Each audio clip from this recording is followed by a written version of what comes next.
You're about to embark on the easiest and most rewarding DIY project ever, Cooper's DIY Beer. Everything you need to make your own great tasting beer is all in your brew kit box. Even if you've had a few DIY disasters in the past, just follow the simple instructions and you're sure to make great tasting beer. Over the next few minutes, we'll take you through getting prepared, cleaning the equipment, mixing the ingredients, adding the yeast, the fermentation period, testing, bottling, and then enjoying your beer. Now, let's get into it. Before you start, gather all the ingredients necessary for your chosen style of brew.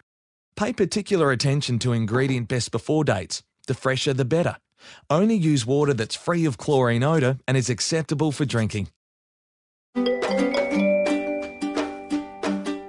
The most common cause for brews to fail is contamination, so all equipment that comes in contact with the brew must be cleaned to remove all visible soiling.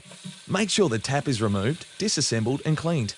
Once the equipment looks clean, it should be sanitised with a chemical sanitizer such as Cooper's Sanitizer or a non-scented household bleach.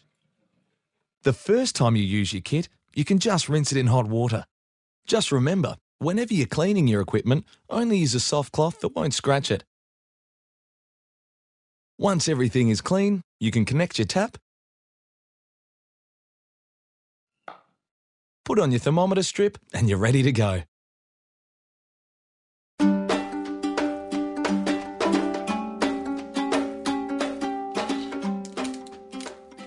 To prepare your mix, first remove the label from the brew can and stand it inverted in hot tap water for 10 minutes or so to soften it.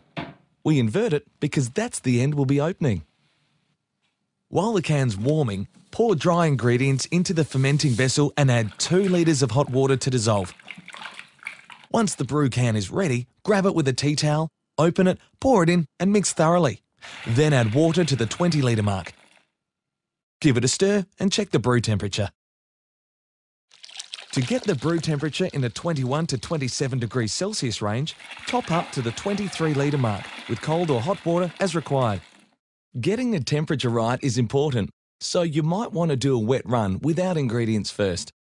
At this stage, you might see some particles floating in your brew. Don't worry, we call this cold break and it's totally normal. Now it's time to add the yeast. First fit the Croissant collar, then sprinkle the dry yeast evenly over the surface and place the lid on. Even if the temperature is slightly outside the recommended range, it's important to get the yeast in as soon as possible. Next, measure the specific gravity of your brew. To do this, you'll need your hydrometer. Start by drawing the brew from the tap to half fill the sample tube and then discard this first sample. Then draw another sample with enough brew to float the hydrometer. Read the gravity scale at the meniscus of the brew and record. Now we wait while the brew ferments. Just make sure it stays within the recommended temperature range.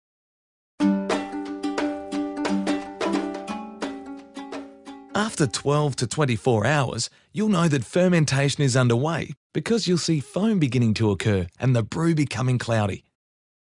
All you need to do is make sure the temperature is consistent and leave it for a few days. On day 3 of fermentation, or when the foam has subsided, remove the Croissant collar for cleaning and replace the lid. It's fine to put your Croissant collar in the dishwasher.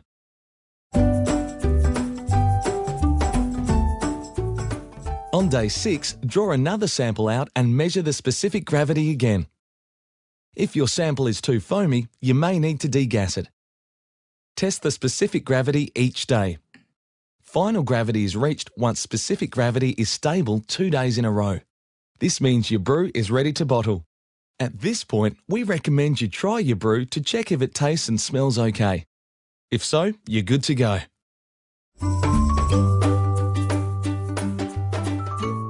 To fit your bottling valve, just slip it inside the tap. Now you can easily fill your bottles without having to keep turning the tap on and off. If there's too much foam while bottling, just back the tap off a bit. It's also a good idea to place a container under the bottling valve to catch any drips. Once filled, prime your bottles at the rate of 8 grams per litre. That's 2 carbonation drops for every 740 to 750 ml bottle. Store the bottles at or above 18 degrees Celsius to allow the secondary fermentation to take place. After a couple of weeks, you can stick your bottles in the fridge, get them nice and frosty, then sit back and enjoy your Cooper's DIY beer. If only all DIY projects were that easy.